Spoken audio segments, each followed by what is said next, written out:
Well, to get ready for university, today I'm going to try to talk to you about the kind of stuff that you need to bring to university, the things that both sentimental and both really useful. So if we're going to separate these up, if we're going to think of the stuff that's useful, obviously clothes. You need to bring clothes that you already own. You've got to, maybe if you're coming from somewhere sunnier, you're coming to somewhere less sunny, for example, I'm in Wales, you need to be prepared for the weather. Big coats, big jumpers. Sometimes you need a really big warm coat because umbrellas will just get blown inside out. You can bring more summery stuff as well. What you got to remember is that you're probably going to be there from September to May-ish, June, so you're not going to really have that much summer or good weather. A good thing also to maybe bring clothes-wise is maybe some fancy dress, because in the first year, especially freshers, they like to put on events where you might have to dress up. It's generally kind of really good bonding time, and then you can Halloween, on all that, it's sometimes good to have a bit of fancy dress. To go with these clothes, obviously you need shoes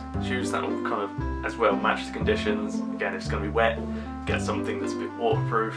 If you're doing something that's outdoorsy, get some solid walking shoes, some wellies. Apart from that, you also need like bedding. You need to have more than one set of bedding. You don't want to be that guy that has just the one set. Apart from that, useful stuff, there's also all the pots, pans, anything that you're going to need in the kitchen. Plates, bowls, cutlery. Always good to have your own frying pan, your own saucepans, your own like mixing bowls maybe if you fancy baking or cooking anything more extravagant than a microwave meal. You're gonna have to bring your own stuff to university. What might happen though is that you'll live in a halls where there's maybe say 6, 8 of you, and you might end up sharing, you might end up sticking to your own stuff, but bring your own stuff and then see where things go. So that goes for the useful stuff. Obviously there's the other things that are disposable, like there's food. You don't have to bring food, you don't have to bring toiletries necessarily unless you've got something you still want to use. What you got to remember as well is that especially in halls where you're going into this reasonably lifeless room at the start of the year, it's completely bare, bring your own kind of sentimental stuff, something to make the room yours.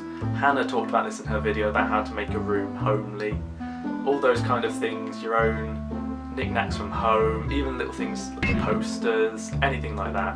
Bring them from home and they'll be really nice. You'll find a little space for them somewhere. Also, you could bring as well your own kind of IT stuff. I've got my own printer here. Some people bring their own printers or buy them here. You have to do work somehow. You could potentially go to the library and do all your work, but sometimes from experience it's easier to be able to have your own place set up in your own room. Oh god, what else do you need to bring? Towels as well, with the clothing and the bedding, that bit, towels. Almost forgot about that. You need to dry yourself, you need to wash yourself. So overall, most people do end up packing up their car like their life depends on it. I know I did. I packed the car full of stuff and I turned out I actually needed most of it. But even if there is stuff you didn't take, if there's little things left at home, I'm sure your family can send it to you. If there's little things that aren't very expensive while you're there, you can just buy them from a local shop. So that's about it. Clothes, unless you want to run around in the nude. Bedding, kitchenware, unless you're going to eat microwave meals for the whole of your 3 or 4 years. And then just kind of like the nice sentimental stuff to make your room yours. So if you like this video and there's anything that I missed, put a comment in below, people will be able to see it. And if you liked the video, give it a thumbs up and subscribe to get ready for university.